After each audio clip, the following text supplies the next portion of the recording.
Hello students, देखो question number 7 है। 6 metre, पहले पढ़कर हम सुना दे रहे हैं। 6 मीटर चौड़ी और 1.5 मीटर गहरी एक नहर में पानी 10 किलोमीटर प्रति घंटा की चाल से बह रहा है। 30 मिनट में यह नहर कितने क्षेत्रफल की सिंचाई कर पाएगी, जबकि सिंचाई के लिए 8 सेंटीमीटर गहरे पानी की आवश्यकता है।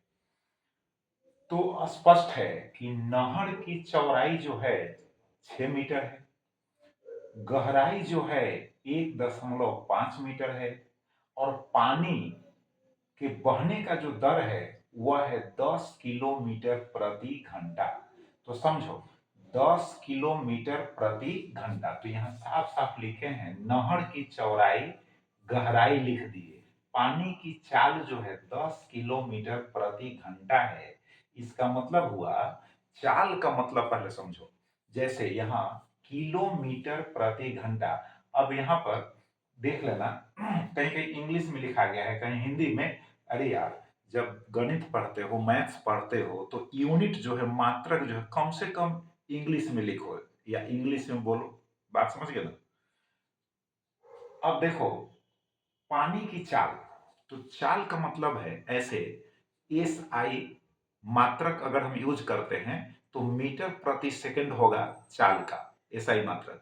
तो 1 सेकंड में जितनी दूरी कोई वस्तु तय करती है, फिर से सुनो, 1 सेकंड में जितनी दूरी कोई वस्तु तय करती है उसी दूरी को हम कहते हैं चाल।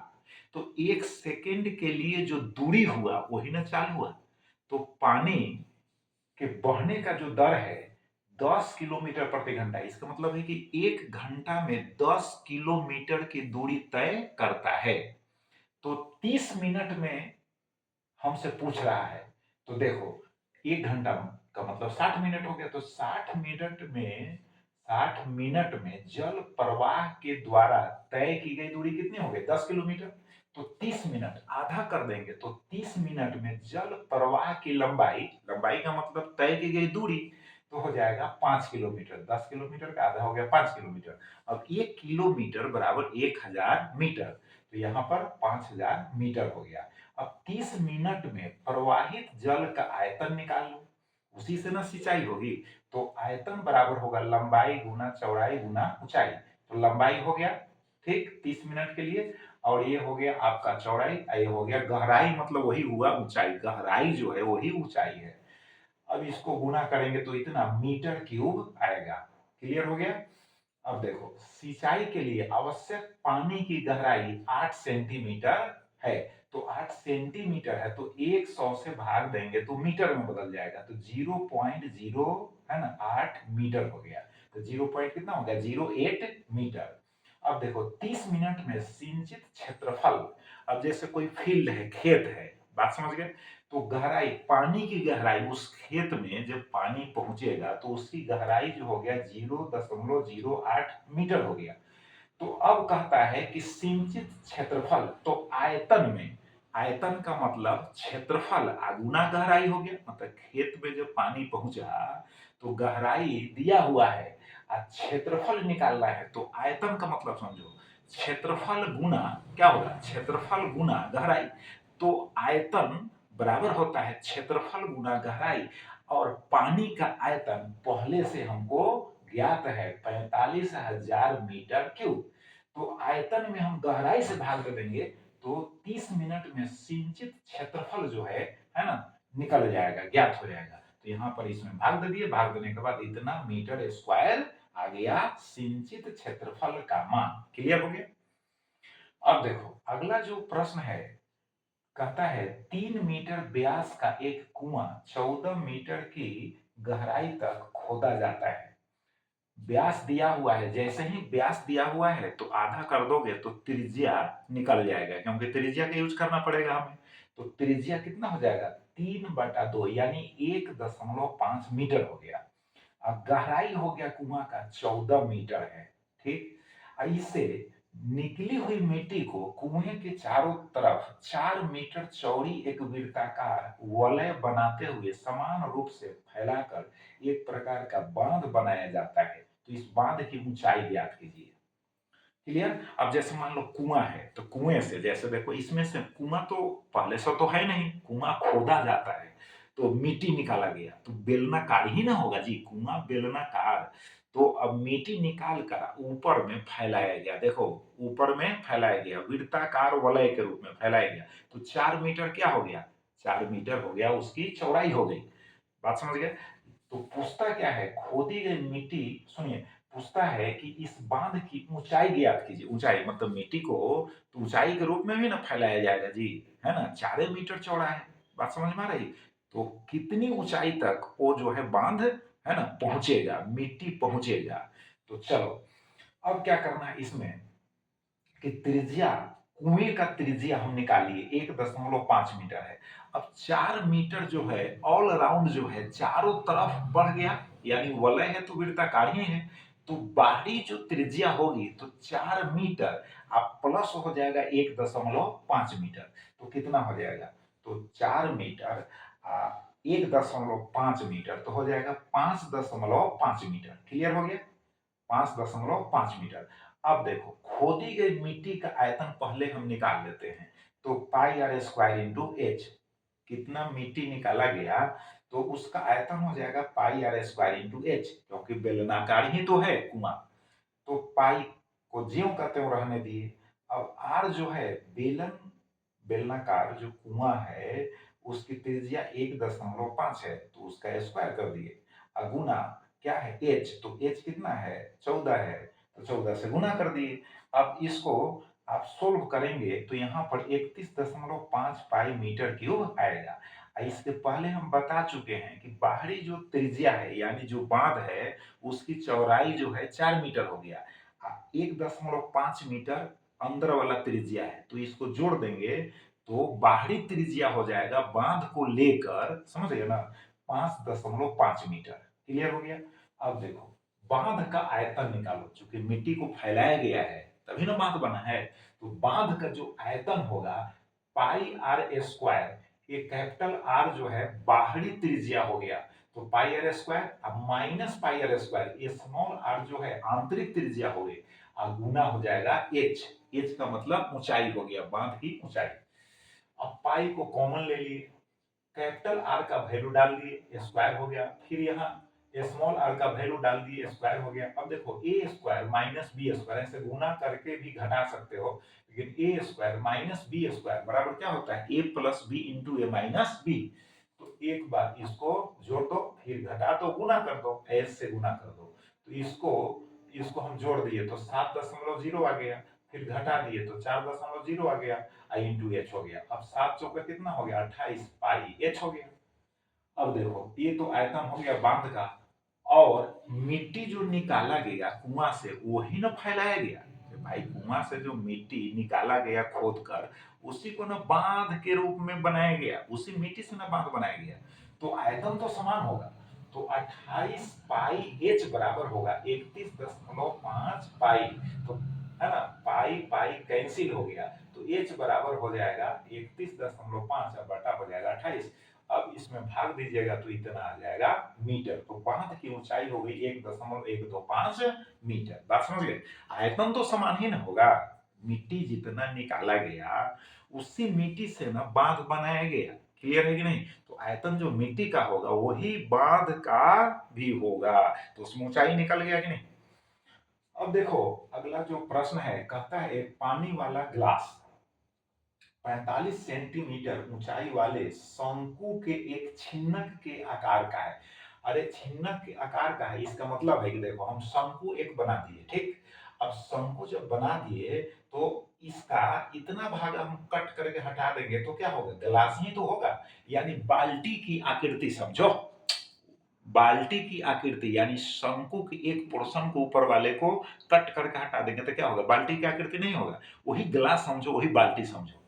तो अब कहता है कि ग्लास का जो आयतन है ज्ञात करना है, तो आयतन निकालने के लिए हमको त्रिज्या चाहिए, ऊंचाई चाहिए। तो देखो यहां दिया हुआ है, ये जो त्रिज्या है 28 सेंटीमीटर है, और इस भाग की त्रिज्या जो है 7 सेंटीमीटर है, 7 सेंटीमीटर है, ठीक। ये भी वृत्ताकार, ये भी वृत्ताकार। बाल्टी में होता क्या है कि नीचे जो पेंदी है, समझ गए ना, उसका क्षेत्रफल कम होता है, ऊपर वाले भाग का क्षेत्रफल ज्यादा होता है। तो ऊपर वाला जो भाग है उसकी त्रिज्या 28 सेंटीमीटर है, नीचे वाले भाग का त्रिज्या जो है 7 सेंटीमीटर है। अब हम क्या किए, शंकु का रूप दे दिए। अब देखो शंकु का जब रूप दे दिए तो देखो सबसे बेहतरीन तरीका हम इसमें समझा रहे हैं। देखो त्रिभुज जो होगा ए ओ सी और दूसरा त्रिभुज होगा बी ओ डैश सी, दोनों समरूप त्रिभुज होंगे। क्योंकि आप ज्यामिति में समरूप त्रिभुज तो पढ़बे न किए हैं यार, तो ये दोनों फिर से सुन लो, त्रिभुज ए ओ सी एवं त्रिभुज बी ओ डैश सी समरूप त्रिभुज है।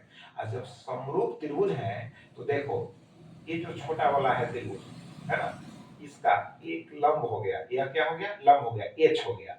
तो यहां पर हम लिखे भी हैं एच, अब बटा क्या हो जाएगा, ये जो त्रिभुज ए ओ सी है इसका जो हो जाएगा लंब एच प्लस 45, क्लियर, यानी पूरा ओसी जो होगा एच प्लस 45। अब फिर इसका आधार कितना है 7, अब बटा हो जाएगा इसका आधार 28। तो देखो 7 बटा 28 बराबर एच बटा एच प्लस 45 हो गया कि नहीं। अब 7 चौका 28 हो गया, 1/4 हो गया बराबर एच बटा एच प्लस 45 हो गया।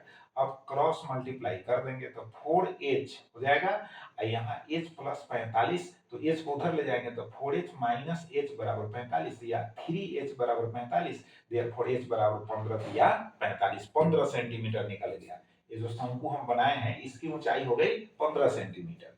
अब ग्लास की धारिता का हो चाहे बाल्टी की धारिता का हो निकालना है, तो देखो ये बड़ा वाला जो शंकु देख रहे हो, बड़ा वाला, इस शंकु में से छोटा वाला जो शंकु है उसको हम, बड़ा वाला जो शंकु है उसके आयतन में से, शंकु में से शंकु ना, शंकु के आयतन में से छोटा वाला जो शंकु है उसके आयतन को हम घटा देंगे तो बाल्टी या ग्लास का आयतन निकल जाएगा कि नहीं।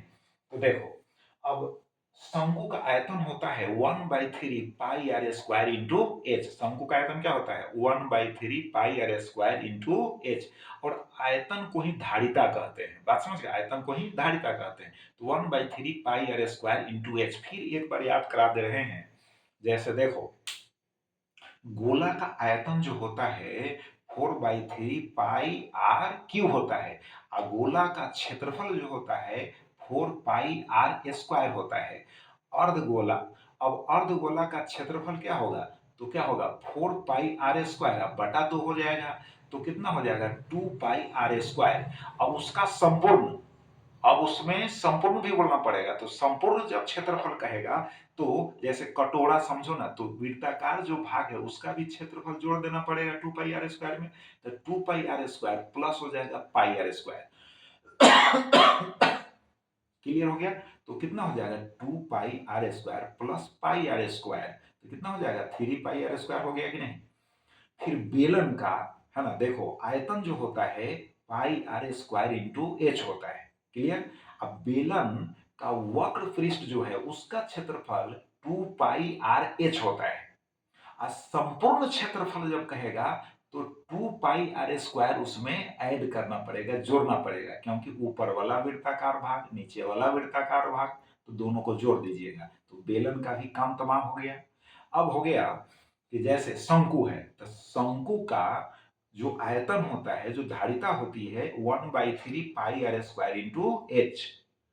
अब क्षेत्रफल में वक्र पृष्ठ का जो क्षेत्रफल होता है कितना होता है पाई आर, कितना होता है, वक्र पृष्ठ का जो क्षेत्रफल होता है पाई आर एल होता है, और संपूर्ण पृष्ठ का क्षेत्रफल जो होगा तो पाई आर स्क्वायर को जोड़ना पड़ेगा। बात समझ गए, समझ रहे हैं। शंकु का आयतन बराबर हो गया 1/3 यानी 1/3 pi are square into H हो गया, अब वक्र पृष्ठ का क्षेत्रफल हो गया पाई आर एल हो गया, और संपूर्ण पृष्ठ का क्षेत्रफल जो हो गया पाई आर एल में पाई आर स्क्वायर जो आधार है उसका क्षेत्रफल जोड़ देना पड़ेगा, तो संपूर्ण क्षेत्रफल निकल जाएगा। बात समझ गए। घन, अब देखो घन का जो आयतन होता है भुजा का होल क्यूब, यानी भुजा है ना पर पावर कितना देना पड़ेगा 3 देना पड़ेगा। बात समझ गए। घन का आयतन बराबर भुजा का होल क्यूब होता है। और घनाभ का जो आयतन होगा, जिसमें लंबाई, चौड़ाई, ऊंचाई हो, तो उसका आयतन जो होगा, या धारिता कहिए, लंबाई गुना चौड़ाई गुना ऊंचाई। बात समझ गए? अब एक चीज समझ लो यार, ऐसे हम इस प्रश्न को हम बना भी देंगे। इस तरह का भी प्रश्न पूछ सकता है कि एक, जैसे मान लो एक ठोस गोला है, ठीक, और उसको पिघला कर जैसे 8 छोटी-छोटी, ठीक है, गोलियां बनाई जाती है। तो 8, है ना, छोटी-छोटी गोलियां बनाई जाती है। तो एक बात समझ लो, गोला का जो आयतन होगा वह 8 छोटी-छोटी गोलियों के आयतन के बराबर होगा। तो ऐसा करने से गोले की जो त्रिज्या है, इसको कैपिटल आर मान लो, और छोटी-छोटी गोलियां है, उनकी त्रिज्या समान हो, तो उस स्थिति में स्मॉल आर मान लो, तो कैपिटल आर स्मॉल आर, यानी बड़े वाली की त्रिज्या छोटी वाली की त्रिज्या के बीच में एक संबंध स्थापित हो जाएगा, एक सूत्र, है ना, प्राप्त हो जाएगा। उस सूत्र के द्वारा हम, कभी हो सकता है कि बड़े वाले की त्रिज्या का मान कहे निकालने के लिए क्षेत्रफल निकालना हो, या आयतन निकालना हो, या छोटे वाले की त्रिज्या का मान कहे निकालने के लिए आयतन निकालना हो या क्षेत्रफल निकालना हो, तो निकाल सकते हैं। तो इस तरह का भी प्रश्न पूछा जा सकता है। तो हम इसको बना देंगे, पहले जो प्रैक्टिस करा रहे हैं क्वेश्चंस उसको करा लेंगे, तो लास्ट में उसको बनाएंगे। तो अब देखो, तो ग्लास की धारिता 1/3 पाई आर स्क्वायर, और इंटू क्या हो गया यहां पर देखो, सबसे पहली बात 1/3 pi are square into H plus होगा 45। तो एच प्लस 45 का मतलब क्या हो गया, एच तो यह हो गया, 45 हो गया, तो संपूर्ण जो ऊंचाई है, संपूर्ण ऊंचाई हो गया एच प्लस 45। अब -1/3 pi are square into h, छोटे वाले का जो आयतन होगा 1/3 pi small r square into h. अब 1/3 पाई कॉमन ले लिए, कैपिटल आर का वैल्यू 28, तो स्क्वायर हो गया, इंटू एच प्लस 45, तो एच का वैल्यू 15 आया है, तो 15 और जोड़ 45 60 हो गया, माइनस हो गया, है ना, 1/3 पाई तो कॉमन है, तो बच गया स्मॉल आर का वैल्यू 7 है, तो 7 का स्क्वायर हो गया, और इंटू हो गया एच का वैल्यू 15। बात समझ गए?